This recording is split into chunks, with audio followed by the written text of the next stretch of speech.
Small Tales from the kitchen.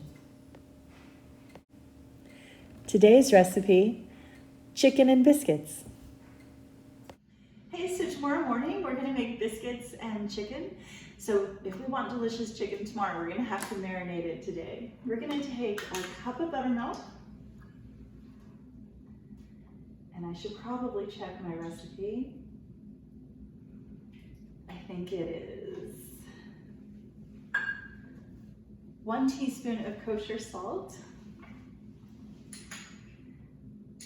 And I'm out of my favorite kosher salt. I'm gonna have to pick up some more tomorrow. But this one's gonna do it. It's a little bit coarser, but that's all right. And cayenne pepper, a half a teaspoon. I'm not wearing my glasses, so I'm gonna guesstimate about a half there. It's not exact. It's fine if you go a little bit over, because this is gonna be for a lot of chicken, so we gotta make it flavorful. And some paprika. I like the sweet paprika. Honestly, you can use any paprika you like, but to me the sweetness just has more flavor. So how much paprika do we need? 3/4 of a teaspoon of the paprika. And you're happy. Hey buddy, how's it going? Hi, you want a treat? You ready? Go find it. And where was I? Garlic powder, half a teaspoon of garlic powder. And we'll give that a whisk. Nice. I love to watch the spices swirl. That already smells good. I think I just like the smell of garlic.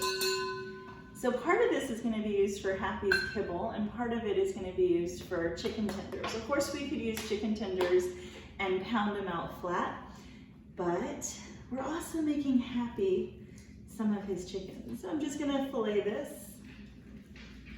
I'm going to cut it into strips. Don't worry, I'll save you plenty of chicken on yours, buddy. All those eyes staring me down into the pot. I'm not gonna forget about you.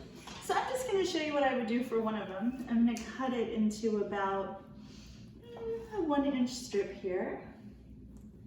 I'm gonna turn it on its side. Cover it in plastic. This is usually the mallet I use to smash Haps Meds and then put them into Haagen-Dazs, but today we're using it for chicken. Don't hit it too hard. It's just a tap, tap, tap.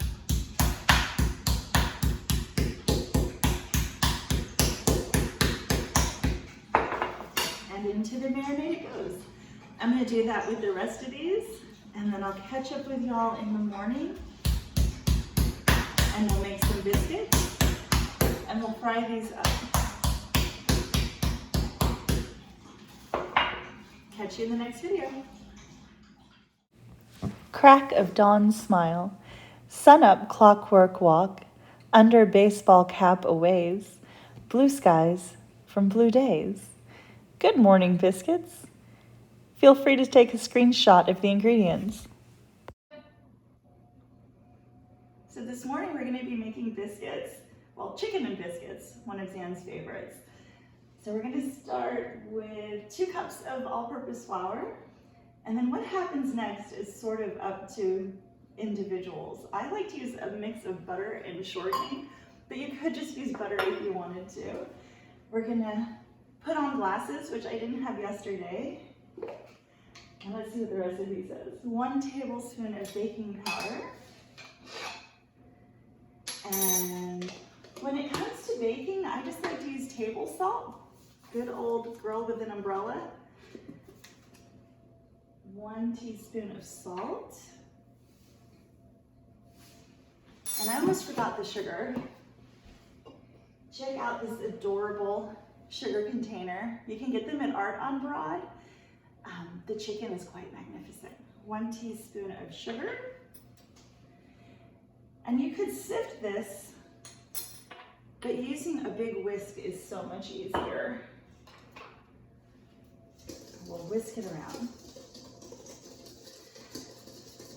I like to use a metal bowl just because it keeps things a little cooler. And when I do this, I'm gonna do it on the countertop. So I have a cool surface there also. That's good enough. Next we have the shortening. Now I'm gonna use a tablespoon. I'm gonna put 2 tablespoons of shortening and I'm flicking it in. So I'm just putting in little drops, put my fingers in a little bit of the flour and it'll all get in there like beach sand. There we go, flick, flick, flick. I hope you guys are having a good morning. I took Happy for a walk and it is the most beautiful weather outside. And he took me down a really scary alley, but we came back alive, obviously, because now I'm making biscuits. And it was actually some cool shots down there. So I'm gonna take my camera down there later. And then this is the only thing practically to survive that my husband owned before we got married. It survived the purge. It is the ugliest knife, but it does a terrific job. Now we need, please don't be horrified, 6 tablespoons of chilled butter. Now you could freeze this if you wanted to. Honestly, just being chilled is plenty good. I'm gonna cut this into little squares on the countertop with some flour in between. And you have to work pretty quickly. You don't wanna touch it very much. I'm gonna cut this into cubes. Quick, quick, quick, quick. With my handy dandy knife. And when we start mixing this in, the smell of butter is intoxicating. I'll always love bread and butter. Actually, that's what I'm taking to the dark room today for lunch. I just got a gorgeous loaf made. I've been experimenting with sourdough bread that I got from Edgar's Bakehouse. Speaking of which, if you guys need starter for sourdough bread, Edgar's is the place to go. Their starter tastes delicious. And we'll toss this in here, get our hands in, and we're pinching it. It's almost like bubble wrap. You put it between your fingers. It's completely satisfying to go pop, pop, pop, pop, pop, butter. Oh, my hands are gross. Hey Zen, can you grab this and shake it and take the top off? Thanks, beautiful. She's like, I will not be seen by the camera. Thank you. And she's the one who made our honey mustard sauce. I personally can just do honey on a biscuit with some fried chicken.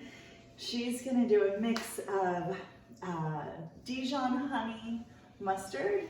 I'm gonna totally slaughter the name. I think it's Maille, M-A-I-L-L-E. They have a delicious honey mustard sauce. And you mix that with some Duke's mayo and a dollop of vinegar, white vinegar or champagne vinegar. It'll taste amazing. Okay, this is just about ready. I've been talking, chatting. Smells like butter, so good. And it's okay to have some chunks in there because who doesn't mind finding a good piece of butter in their biscuit? It's very much like the consistency of Florida, North Florida beach sand up near Destin where I'm from. There we go. Okay, when it comes to adding buttermilk, it's more of an art than a science. I'm gonna say it's about, what did I write down? Probably 3/4 of a cup, but you might need a little bit more. Plus we're gonna need a bit more for brushing the top to brown it up. So let's start with 3/4 of a cup. And if we need to add a bit more, we will. Use your hand like a mixer. And I've got a nice big bowl, so I can really toss it against the sides there. And push it. You do not want to knead this or overwork it. Then you'll have a tough biscuit. Oh, nothing sadder. And we don't want a dry biscuit. This is pretty wet, but it's good enough to hold together. Roll that. Get all of it against there. I don't want to wash this later more than I have to. I'm going to wash it, just not more than I have to. So I'm going to get as much off there as I can. Sweet. We're gonna dust our countertop with some flour. And I'm using King Arthur flour. And I'm gonna fold it once, twice, 3, 4, 5 times. Keep this out there. And we're going to push it down. And it's a biscuit. It's not a patisserie. It's okay if it's not perfect. I'm gonna get a whiskey glass. We're gonna cut them out. Put them to the side.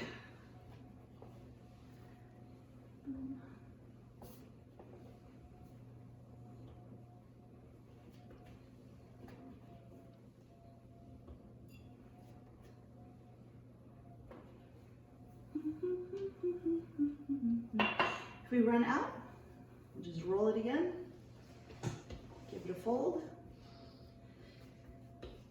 And so these are fairly big ones because we're putting chicken inside. So we're gonna get about maybe 5, 6.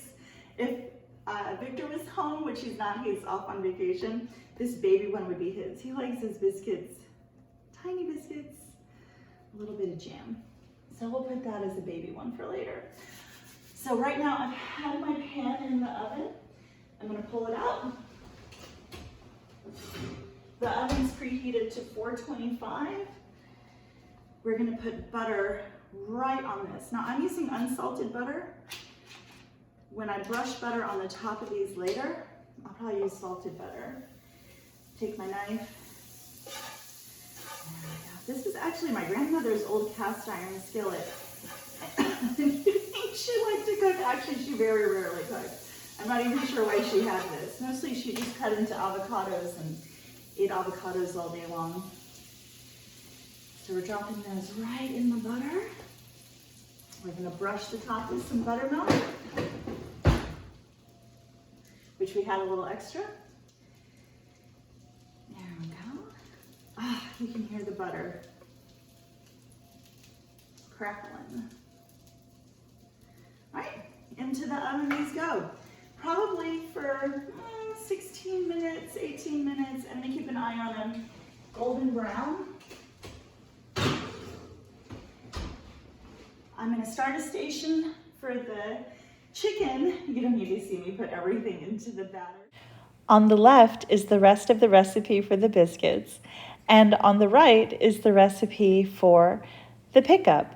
Front seat store flowers, smile-tugging, wrinkled corners, romantic rooster, chicken tenders with honey mustard. For the coating, you'll need 1½ cups all-purpose flour, 1/4 cup cornstarch, 1½ teaspoons baking powder, 1 teaspoon kosher salt, 1 teaspoon black pepper, 1 teaspoon paprika, and don't go crazy, just a ½ teaspoon garlic powder, and to make it sweet, 2 tablespoons of powdered sugar.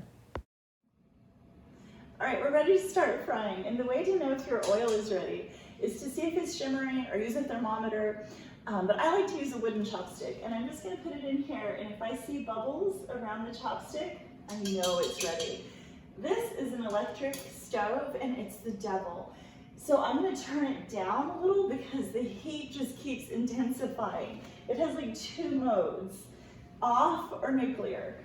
So we've got our batter and we've got our coating. We're gonna take the chicken, put it in here. Now, if you don't want it to all get sticky on your fingers, when you drop the chicken in, you can just use a fork here and go around, toss it.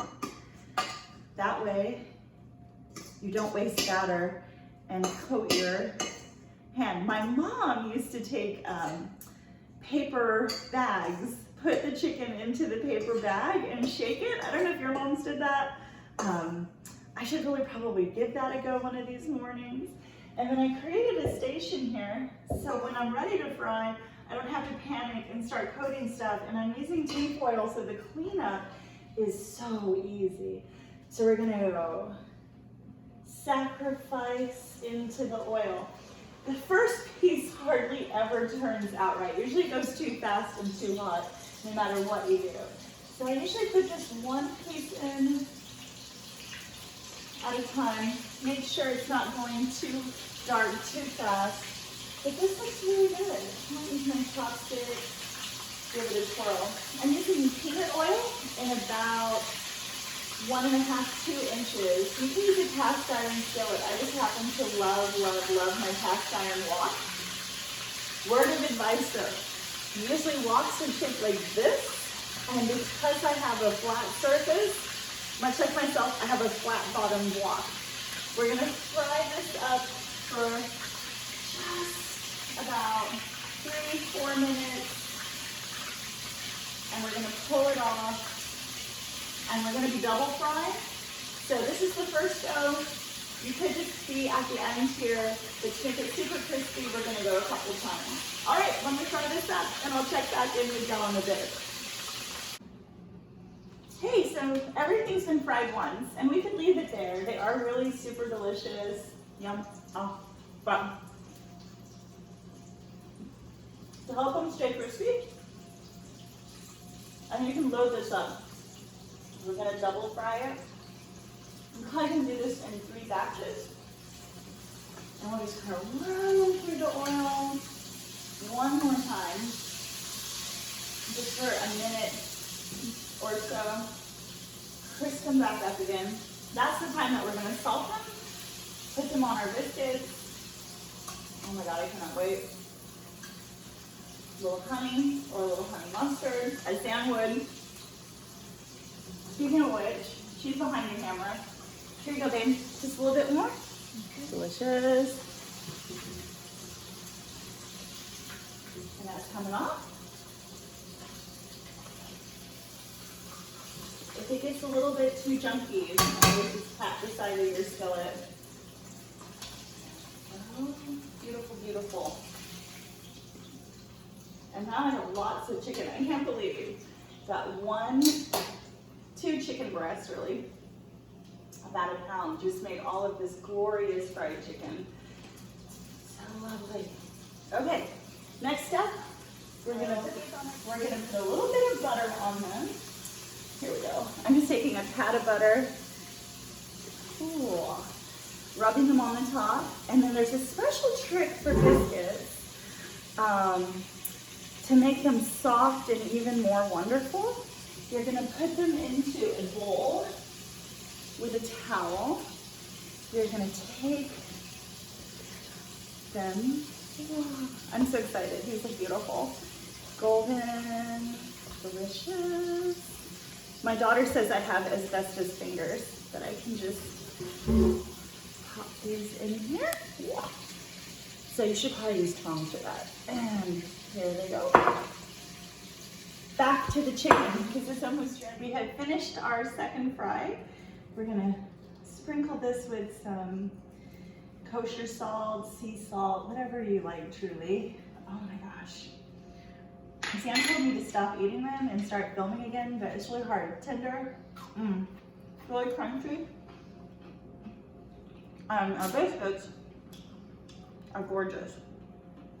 I've had a chance to steam a little bit. And because we did the fold, they break apart.